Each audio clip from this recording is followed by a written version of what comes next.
కర్రెగుట్టల్లో ఇంకా జల్లెడ కొనసాగుతూనే ఉంది. అటు భద్రతా బలగాలు, మరోవైపుగా మావోయిస్టులు పెద్ద ఎత్తున ఆందోళన చెందుతున్నారు. మావోయిస్టులు చుట్టూ కర్రెగుట్లన్నీ కూడా దిగ్బంధనం చేశారు పోలీసులు. 3 రాష్ట్రాల పోలీస్ అధికారులు, 3 రాష్ట్రాలకు సంబంధించిన భద్రతా బలగాలు అక్కడికి చేరుకున్నాయి. 3 రాష్ట్రాలకు సంబంధించిన పక్కా ప్లాన్ ప్రకారమే కర్రెగుట్టలు మొత్తం కూడా జల్లెడ పడుతున్నారు. మీరు చూస్తున్న ఆర్టీవీ స్క్రీన్ పైన ఆ ప్రత్యేకమైన హెలికాప్టర్లు, డ్రోన్ల సహాయంతో కర్రెగుట్టల్ని మొత్తాన్ని కూడా జల్లెడ పడుతున్నారు, అనువను అన్వేషిస్తున్నారు. అవకాశం దొరికితే ఇక పూర్తిగా మావోయిస్ట్ అనే పదాన్ని లేకుండా చేసేటువంటి ఆలోచనలో పోలీసు సిద్ధమై ఉన్నారు. ప్రస్తుతం కర్రెగుట్టలంతా కూడా ఒక్కసారిగా హై టెన్షన్ నెలకొని కర్రెగుట్టల్లో ప్రస్తుతం 3 రోజులుగా ఈ యొక్క ఆపరేషన్ కొనసాగుతోంది. 3 రోజులుగా సుమారుగా 10,000 మంది పోలీస్ బలగాలు అక్కడికి చేరుకున్నాయి. డ్రోన్లు, హెలికాప్టర్ సహాయంతో మావోయిస్టులను గుర్తించే ప్రయత్నం చేస్తున్నారు.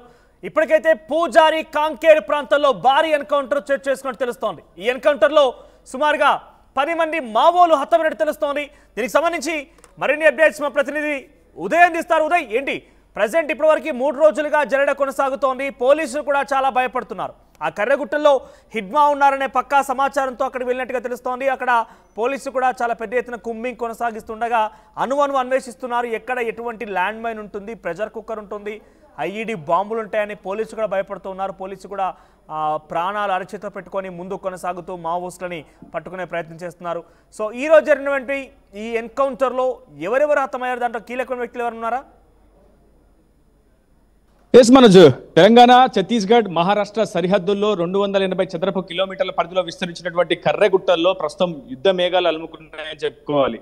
ఒకవైపు భద్రతా బలగాలు, కేంద్ర పారామిలిటరీ బలగాలు అత్యాధునిక ఆయుధ సంపత్తితో అటు మావోయిస్టులపై విరుచుకుపడుతున్నట్టు మనకు సమాచారం అందుతుంది. ఒకవైపు పిఎల్జీఏ దళాలు కూడా ప్రతిదాడికి పాల్పడుతున్నట్టు మనకు తాజాగా సమాచారం అయితే ఉంది. అయితే ఈ రోజు ఉదయం నుంచి అటు యుద్ధ హెలికాప్టర్ల నుంచి భద్రతా బలగాలు విస్తృతంగా, విచక్షణ రహితంగా అటు మావోలపై కాల్పులు అయితే జరిపినట్లు మనకు సమాచారం. ఇందులో మొత్తం ఇప్పటి వరకు కూడా 5 మావోయిస్టులు మృతి చెందినట్లు మనకు సమాచారం ఉంటుంది. మృతుల సంఖ్య క్రమక్రమంగా పెరిగే అవకాశం అయితే కనిపిస్తోంది. ప్రస్తుతం బస్తర్ రేంజ్ ఐజీ సుందర్రాజ్తో పాటు సిఆర్పిఎఫ్ ఐజీ రాకేష్ అగర్వాల్, ఇతరత్రా వివేకానంద్ సిన్హా లాంటి చాలా కీలకమైనటువంటి కేంద్ర పారా మిలిటరీ బలగాల అత్యున్నత అధికారులు ఈ ఆపరేషన్ ను సమీక్షా సమావేశం నిర్వహిస్తున్నారు. ఎప్పటికప్పుడు పర్యవేక్షిస్తున్నారు. వెంకటాపురం కేంద్రంగానే ప్రస్తుతం భద్రతా బలగాలకు ఆహార పదార్థాలు, తాగునీటి సరఫరా కూడా యుద్ధ హెలికాప్టర్ల ద్వారా అందిస్తున్నారు. దాదాపు అటు కర్రెగుట్టలపై నుంచి కేవలం ఒక 25 నుంచి 30 మీటర్ల ఎత్తులో యుద్ధ హెలికాప్టర్లను రంగంలోకి దించి భద్రతా బలగాలు విస్తృతంగా ఫైరింగ్ నిర్వహించినట్టు తెలుస్తుంది. ఒకవైపు శాటిలైట్ డ్రోన్ల సహాయంతో పక్కాగా మావోల షెల్టర్ చేయడం కూడా గుర్తిస్తున్నారు.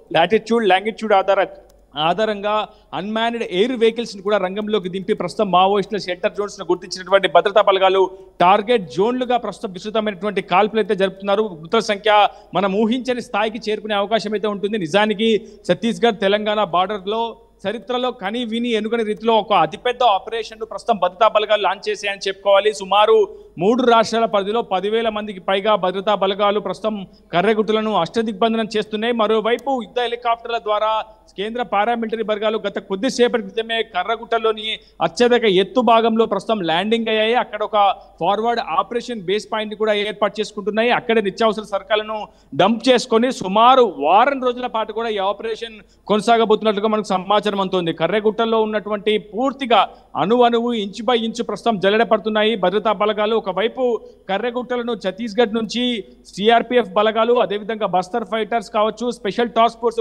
బృందాలు అక్కడ నుంచి కావలా కాస్తుంటాయి, పహరా కాస్తున్నాయి. మరోవైపు తెలంగాణ నుంచి గ్రే హౌండ్స్ కావచ్చు, స్పెషల్ యూనిట్స్, స్పెషల్ ఫోర్స్ కూడా కావలా కాస్తుంది. మరోవైపు మహారాష్ట్ర నుంచి యాంటీ నక్సల్స్ ఆపరేషన్స్ లో అందవేశం చేయగా ఉన్నటువంటి C60 కమాండోస్ కూడా అక్కడ పహారా కాస్తున్నారు. సో కర్రెగుట్టలను అష్టదిగ్బంధనం అయితే చేసేశారు. ఇకపోతే మావోయిస్టులు పూర్తిగా కర్రెగుట్టల పై భాగంలోనే ఎక్కువగా షెల్టర్ జోన్లు ఏర్పాటు చేసుకున్నారన్న విశ్వసనీయ ఇంటెలిజెన్స్ ఇన్పుట్ సమాచారంతో భద్రతా బలగాలు కూడా మావోయిస్టులు కూడా బంకర్లు ఏర్పాటు చేసుకున్నారు.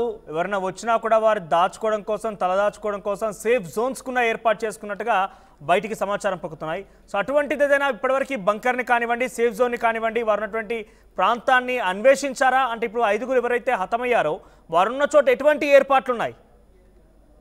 ఎస్, నిజానికి కర్రెగుట్టలో తలదాచుకున్నది సాదాసీదా యాక్షన్ టీమో, స్క్వాడ్ టీమో కాదు మనోజ్. నిజానికి అక్కడ ఉన్నది పిఎల్జీఏ బెటాలియన్ నెంబర్ 1 కమాండర్ అటు most wanted Maoist Madvi Hidma, అతనితో పాటు Telangana Maoist party incharge Damodar, మరొక మావోయిస్ట్ అగ్రనేత దేవా కూడా ఉన్నట్లు మనకు సమాచారం అందుతుంది. సో అంత ఆషామాషి విషయం కాదు, అంత సాదాసీదా విషయం కాదు. అటు భద్రతా బలగాలు ఏ స్థాయిలో దూకుడుగా వెళ్ళినప్పటికీ అక్కడ ఉన్నటువంటి హిడ్మాను ఎదుర్కోవడం కావచ్చు, అక్కడ ఉన్నటువంటి మావోయిస్ట్ పార్టీ అగ్రనేతలను, అక్కడ ఉన్నటువంటి బెటాలియన్ ఎదుర్కోవడం కొంత ఇబ్బందికరంగానే ఉంటుంది. ఎందుకంటే పిఎల్జీఏ బెటాలియన్ 1 అనేది సుమారు 600 మంది స్క్వాడ్ టీమ్ తో ఉంటుంది. అంత ఆషామాషి విషయం కాదు. అందులోనూ అటు ఇన్విటేషన్ అంబుష్ పేరిట మా భద్రతా బలగాలు మట్టుబెట్టడంలో హిడ్మాది చాలా అందవేశం చేయగా మొదటి నుంచి కూడా భద్రతా బలగాలు పేర్కొంటున్నాయి.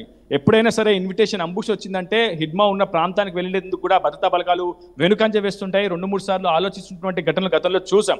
సో ప్రస్తుతం నీకు ఎక్స్ప్లెయిన్ చేసే ప్రయత్నం చేస్తాను. నిజానికి బూబీ ట్రాప్స్ అనేవి ఇలా పూర్తి స్థాయిలో ఉంటుంటాయి. ఇక్కడ ఏ క్షణమైనా సరే బూబీ ట్రాప్ లో మనం పడే అవకాశం ఉంటుంది. ఐఈడీలు కూడా అమర్చి ఉంటారు, ప్రెజర్ బాంబులు కూడా అమర్చి ఉంటారు. సో అంత ఆషామాషి విషయం కాదు. అడుగు వేయాలంటే మాత్రం చాలా జాగ్రత్తగా ఉండాలి. ముందస్తుగా డాక్ స్క్వాడ్ ధృవీకరించుకోవాలి, తర్వాత బాంబ్ స్క్వాడ్ ధృవీకరించుకోవాలి. ఆ తర్వాతే మిలిటరీ ఫోర్స్ ని ఒక అడుగు ముందుకు వేయడం అనేది జరుగుతుంది. లేకపోతే ఖచ్చితంగా అడుగు అనేది వెనక్కే పడుతుంది. సో ఇంత జాగ్రత్తగా ఉంటేనే భద్రతా బలగాలు మావోయిస్ట్ పార్టీ యాక్షన్ టీమ్స్ ను పిఎల్జీఏ బెటాలియన్ ఎదుర్కోవడం సాధ్యమవుతుంది. ప్రస్తుతం అటు భద్రతా బలగాలు చాలా వ్యూహాత్మకమైనటువంటి ప్రణాళికను సిద్ధం చేసుకున్నాయి. ఒకవైపు మావోయిస్టులకు ఆహార పదార్థాలు అందనీయకుండా చేయాలి, తాగునీటి సౌకర్యాన్ని దూరం చేయాలన్న ఉద్దేశంతో కర్రెగుట్టలపై విస్తృతంగా ప్రవహిస్తున్నటువంటి ఒక వాగుని ప్రస్తుతం భద్రతా బలగాలు స్వాధీనం చేసుకునే అవకాశం ఉంటుంది. ఒకవైపు కర్రెగుట్టలపైకి 3 రాష్ట్రాల నుంచి కూడా ఆహార పదార్థాలు అందనీయకుండా బ్లాక్ చేయడం అనేది జరిగింది. మరోవైపు కర్రెగుట్టల అత్యంత ఎత్తులో ఉన్నటువంటి కర్రెగుట్టల పై భాగాన ఒక ఫార్వర్డ్ ఆపరేషన్ బేస్ పాయింట్ ఏర్పాటు చేసుకున్నారు. సుమారు ఒక ఫార్వర్డ్ ఆపరేషన్ బేస్ పాయింట్ తయారు చేసుకుంటే దాని చుట్టూ 5 కిలోమీటర్ల వరకు అక్కడ భద్రతా బలగాల ఆధిపత్యం అనేది ఉంటుంది. కానీ ఆ తర్వాత మళ్ళీ మావోయిస్టు పార్టీ యాక్షన్ టీంల ఆధిపత్యమే ఉంటుంది. సో ఇక్కడ ఒక భీకరమైనటువంటి యుద్ధం అయితే జరగబోతుంది. ఒకవైపు 10,000 మంది భద్రతా బలగాలు, మరోవైపు సుమారుగా మనకు అందుతున్నటువంటి తాజా సమాచారం ప్రకారం 2,000 మందికి పైగా మావోయిస్టులు. సో ఇరువురి మధ్య కూడా అత్యాధునిక ఆయుధ సంపత్తి అయితే ఉంది. ఒకవైపు లైట్ మిషన్ గన్స్ కావచ్చు, ఇతరత్ర పేలుడు పదార్థాలు కావచ్చు, రాకెట్ లాంచర్లతో కూడా ఇప్పటికీ పిఎల్జీఏ బెటాలియన్ సంసిద్ధంగానే యుద్ధానికి అయితే ఉంది. అయితే మరోవైపు పీస్ కమిటీని ఇప్పటికే మావోయిస్టు పార్టీ ప్రతిపాదించింది. పీస్ టాక్ కూడా జరుగుతుంది. ఇప్పటికే రిటైర్డ్ జస్టిస్ చంద్రకుమార్ నేతృత్వంలో పీస్ కమిటీ కూడా ప్రతిపాదనలు తీసుకొస్తుంది. హైదరాబాద్ కేంద్రంగానే శాంతి చర్చలు జరగాలని కూడా సిపిఐ మావోయిస్టు పార్టీ మొదటి నుంచి కూడా ప్రతిపాదన చేస్తుంది. దీనికి సంబంధించి ఒకవైపు చర్చలు జరుగుతున్న నేపథ్యంలో ఈ స్థాయిలో భీకరమైనటువంటి ఆపరేషన్ కి భద్రతా బలగాలు ప్రణాళికలు సిద్ధం చేసుకోవడం, అటు కేంద్ర పారామిలిటరీ బలగాలను రంగంలోకి దించడం పట్ల అటు ప్రజా హక్కుల నేతలు కావచ్చు, పౌర సంఘాల నేతలు, ఇతరత్ర ముఖ్యులంతా కూడా స్పందిస్తున్నారు. ఖచ్చితంగా కాల్పుల విరమణ ఒప్పందం అమల్లో ఉన్న నేపథ్యంలో అసలు ఎటువంటి దాడులు చేయకూడదు. ఒకవైపు Maoist party cease fire open చేసింది. అంటే ఎక్కడ కూడా మేము కాల్పులు జరపమని ఒక కీలకమైనటువంటి ప్రకటనను మావోయిస్టు పార్టీ విడుదల చేసిన నేపథ్యంలో ఎందుకు వారిని కవ్వింపు చర్యలకు పాల్పడుతున్నారు, ఎందుకు మావోయిస్టు నుంచి స్పష్టమైనటువంటి ఒక ఒప్పందం కుదిరిందా? కేవలం వాళ్ళు రిక్వెస్ట్ కోసం ఒప్పుకున్నారు. సీజ్ ఫైర్ విషయంలో మావోయిస్టుల నుంచి ఒక లేఖ మాత్రం బయటకు వచ్చింది, కానీ దానికి పోలీసు అంకరించేట ఎక్కడ కనబడలేదు. నిజంగా జరిగిందా? ఎస్, మొదటి నుంచి కూడా నిజంగా ఛత్తీస్గఢ్ ప్రభుత్వం కావచ్చు, అక్కడ ఉన్నటువంటి ముఖ్యమంత్రి విష్ణుదేవ్ సాయి, ఉప ముఖ్యమంత్రి కావచ్చు, హోంమంత్రి విజయ్ శర్మ మొదటి నుంచి కూడా మావోయిస్టు యాక్షన్ టీంలన్నీ కూడా లొంగిపోవాలి, జనజీవన స్రవంతిలోకి రావాలి, అవసరమైతే తాము చర్చలకు సిద్ధమని కూడా మొదట్లో ఛత్తీస్గఢ్ ప్రభుత్వం చెప్పింది.